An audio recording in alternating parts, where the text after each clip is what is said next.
आखिरी 1 घंटा 21 मिनट और 46 सेकंड की कहानी।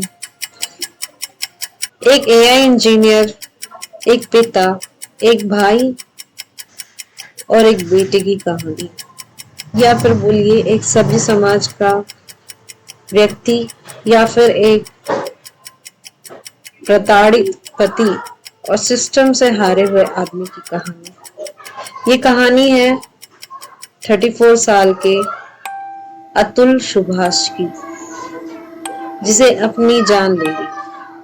अब ये वीडियो पूरा देखने के बाद आपको बताना है कि अतुल की मौत का जिम्मेदार कौन, उसकी बीवी या सिस्टम। मेरा आप सबसे पहले ये सवाल है कि किसका किसका कोर्ट केस चल रहा है डाइवोर्स को लेके अदालत में। कमेंट करिए। अगर जो कमेंट नहीं कर सकते हैं वो लाइक कर सकते हैं वीडियो को, हम समझ लेंगे। ये स्टोरी ऐसे ही कोर्ट केस में उलझी जिंदगियों की है। कहानी अतुल सुभाष मोदी की है, जो बिहार के समस्तीपुर में रहते थे इसलिए कह रहे हैं क्योंकि आज वो इस दुनिया में नहीं है। 4 लोगों का परिवार था, जिसमें अतुल के माता, पिता, भाई और खुद अतुल थे। सब कुछ अच्छा चल रहा था। अतुल सुभाष की जॉब भी लग गई थी, और जैसा कि हर घर में होता है कि सुभाष के लिए अच्छी जॉब हो गई, पढ़ाई लिखाई हो गया, तो लड़की या रिश्ते ढूंढना चालू थे। उन्होंने रिश्ते ढूंढे और फिर एक मैट्रिमोनियल साइट से उनको रिश्ता मिला। उन्हें वो सब पसंद आया तो उन्होंने शादी के लिए हाँ कर दी। तो अतुल की शादी जौनपुर के सिंघानिया परिवार में तय हो गई। 25 अप्रैल 2019 में अतुल सुभाष मोदी और निकिता सिंघानिया की शादी हो गई। निकिता का भी परिवार छोटा ही था, अतुल के परिवार के जैसे 4 सदस्यों का परिवार था। माँ निशा सिंघानिया, भाई अनुराग सिंघानिया और उनके पिता। ये 4 लोगों का परिवार था निकिता का। शादी के बाद सब कुछ ठीक चल रहा था, और इन खुशियों को 4 गुना बढ़ाने के लिए उनके घर एक नन्हा मेहमान भी आ गया था, उनका बेटा। निकिता और अतुल बेंगलुरु में रहते थे। वो अपनी गृहस्थी में खुश थे। अतुल जो एक एआई इंजीनियर था, वही निकिता भी सीएस में इंजीनियरिंग की हुई थी और एक कॉल सेंटर में जॉब करती थी। 2 साल कैसे बीते पता ही नहीं चला। फिर निकिता और निकिता की माँ निशा सिंघानिया ने भाई के बिजनेस के लिए अतुल से पैसे मांगे। अतुल ने भी रिश्तेदारी निभाने के लिए 9 लाख रुपए दे दी। असल में उनने 15 लाख मांगे थे, पर उस वक्त अतुल से 9 लाख ही हो पाया, जो कि उसने मार्च में दे दिया था। बाद में अप्रैल में फिर से उसने 4 लाख रुपए दिए, तो ऐसा करते करते 13 लाख रुपए दे दिए थे। फिर अप्रैल 2021 में उन्होंने उससे 50 लाख रुपए की डिमांड की, जो कि अतुल के लिए देना बहुत ही मुश्किल था। उन्होंने ये बोल के डिमांड की कि उन्होंने वेंडर को पैसे चुकाना है, तो किसी भी हालत में तुम हमें 50 लाख दो, फिर हम बाद में लौटा देंगे। पर इतनी बड़ी राशि अतुल को देना ठीक नहीं लगा, ना ही वो दे सकता था, तो उसने 25,000 रुपए ऐसे जुगाड़ किए और दे दिए। इसी बीच निकिता की भी जॉब चली गई थी और घंटों फोन पर लगी रहती थी, बातें करती थी, कभी अपनी माँ से, कभी उनके दोस्त से। के 50 लाख रुपए भाई को नहीं देने पर निकिता बहुत गुस्सा हो गई और लड़ाई झगड़ा कर अपने बेटे के साथ दूसरे ही लॉकडाउन जब चल रहा था उस वक्त जौनपुर में चली गई। ये लड़ाई यही खत्म नहीं हुई। उसने दहेज प्रताड़ना, अननेचुरल सेक्स, मारपीट और मर्डर तक का भी चार्ज अतुल और उसके फैमिली वालों पे लगा दिया। निकिता के हिसाब से अतुल ने उनसे 10 लाख रुपए का दहेज मांगा, जिसे सुन उसके पिता सदमे में चले गए और उसी सदमे के कारण वो स्वर्गवासी हो गए। इसी कारण से निकिता ने अतुल के ऊपर 302 का चार्ज लगा दिया था, लेकिन असल में लंबी समय से चल रही बीमारी की वजह से उनकी मौत हुई। ये सीआरपीसी 125 केस जो कि दूसरे कोर्ट में चल रहा है, उसकी सुनवाई के दौरान साबित हो गया, जिसमें निकिता ने खुद कबूला कि जो उनके पिता थे उनकी मृत्यु लंबी समय से चल रहे बीमारी की वजह से हुई है, ना कि अतुल की वजह से। डाइवोर्स का केस लंबे समय से चल रहा था। देखते ही देखते बेटा जो 2 महीने का था वो 4.5 साल का हो गया था। इसी बीच सुनवाई के लिए बेंगलुरु से जौनपुर कोर्ट आना पड़ता था अतुल को। ये कोर्ट आना जाना अतुल के लिए एक समस्या का कारण बन गया था, क्योंकि उसे 2 दिन लगते थे ट्रैवल करने के लिए बेंगलुरु से जौनपुर के लिए, और साल की बस 23 छुट्टियां।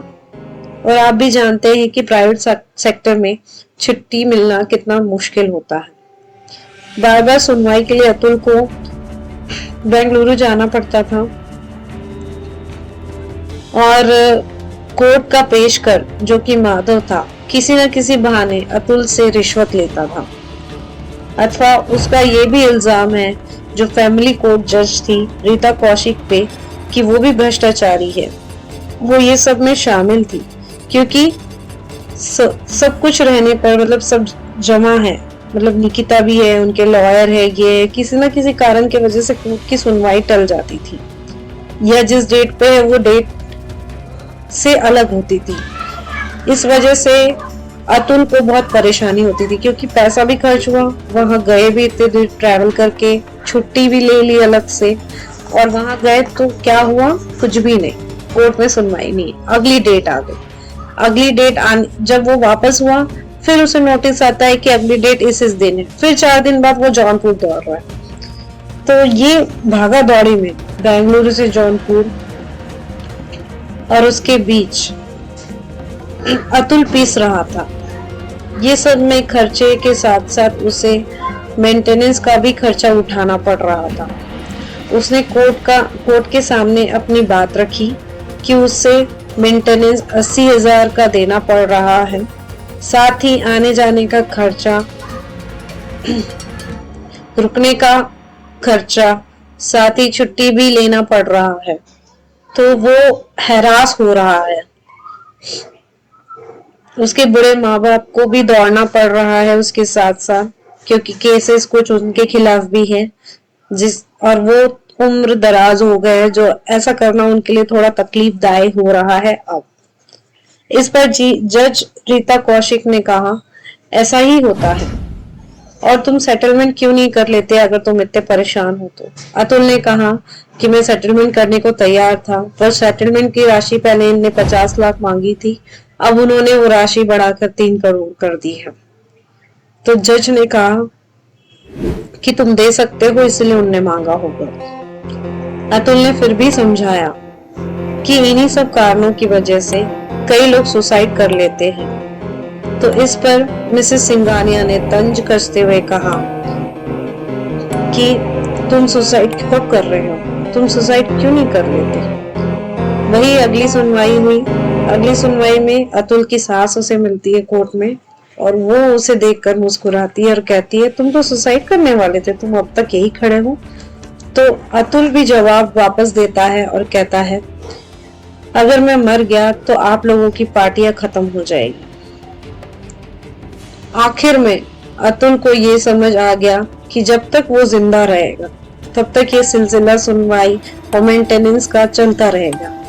और तो और उसे ये भी लग रहा था कि उसी के पैसों से उसे हैरास कर रहे हैं। तो उसने सोचा कि अगर वो ही नहीं रहेगा तो ये प्रॉब्लम होगी ही नहीं। तो उसने 23 पन्नों का सुसाइड नोट लिखा।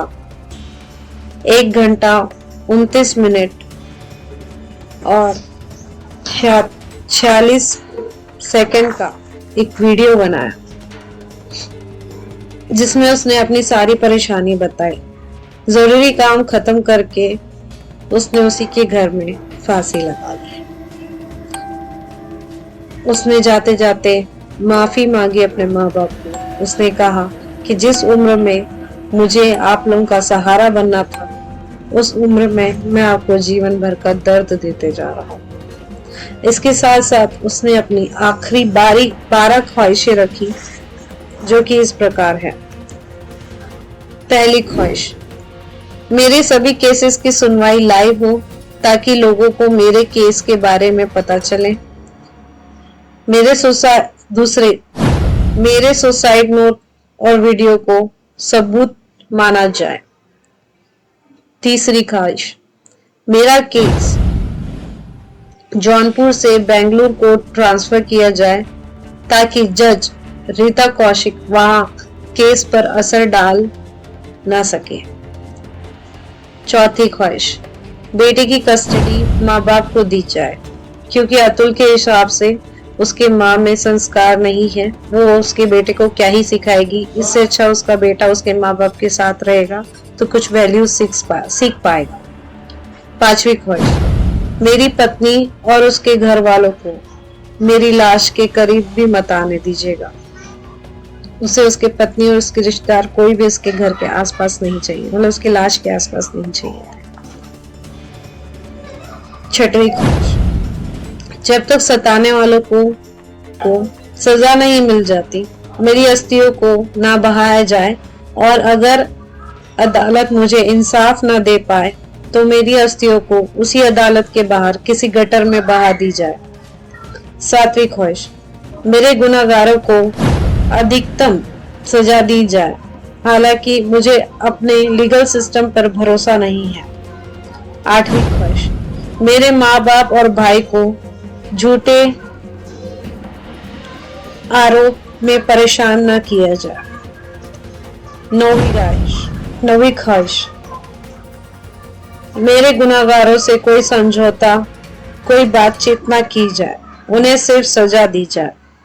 10वीं ख्वाहिश, मेरे बीवी को केस वापस लेने नहीं दिया जाए जब तक कि वो ये कबूल ना करे कि उसने झूठा मुकदमा दायर किया है तब तक।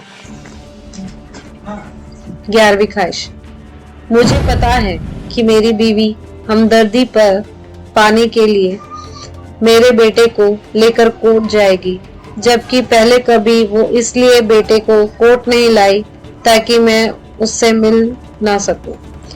कोर्ट से मेरी गुजारिश है कि वो इस ड्रामे की इजाजत ना दे। 12वीं ख्वाहिश, जबरन वसूली और सताए जाने के सिलसिले आगे भी जारी रहे तो हो सकता है कि मेरे माँ बाप अदालत से इच्छा मृत्यु की मांग करें, पर उन्हें इच्छा मृत्यु देने से पहले कोर्ट में ऐसे ही और चल रहे बाकी केसेस जिसमें पति जिम्मेदार है, उन्हें इच्छा मृत्यु का वरदान दे दे ये कोर्ट। पुलिस ने एफआईआर लॉन्च की है और सिंघानिया परिवार के से पूछताछ चल रही है, पर फिर भी एफआईआर में मुख्य आरोपी जो पहले नंबर पे जिसको आरोपी बताया था अतुल ने, उसका जो कि थी फैमिली कोर्ट की जज रीता कौशिक, और उनके छठा आरोपी जिसको अतुल ने छठा आरोपी बताया जिसके कारण वो सुसाइड कर रहा है, उसने 6 आरोपी का नाम लिया था। तो छठा आरोपी है पेशकर माधव। उनकी एफआईआर में कहीं भी नाम नहीं है। अगर गुनाहगार है तो सब है, फिर उनसे पूछताछ क्यों नहीं हो रही है? अगर सिंघानिया परिवार से पूछताछ हो रही है तो मुझे ऐसा लगता है कि जज और उनके पेशकर से भी पूछताछ होनी चाहिए। जो सच है वो सामने आ जाएगा। कोई जरूरी नहीं है कि नाम लिखा है तो वो अपराधी ही हो, लेकिन अगर उनका नाम आया है और बाकी लोगों से पूछताछ हो रही है तो इन दोनों से भी पूछताछ होनी जरूरी है। बाकी अगर केस की बात करें तो कानून रातों रात नहीं बदल सकता और सदियों से चले आ रहे इन कोर्ट केसेस का कोई तोड़ नहीं है। फिलहाल अगर आपको ऐसा लगता है तो लाइक करें और जो इसे बदलना चाहते हैं कमेंट करिए सही तरीका जिससे ये बदला जा सकता है। और ऐसे वीडियो के लिए चैनल को लाइक शेयर और सब्सक्राइब करें। धन्यवाद।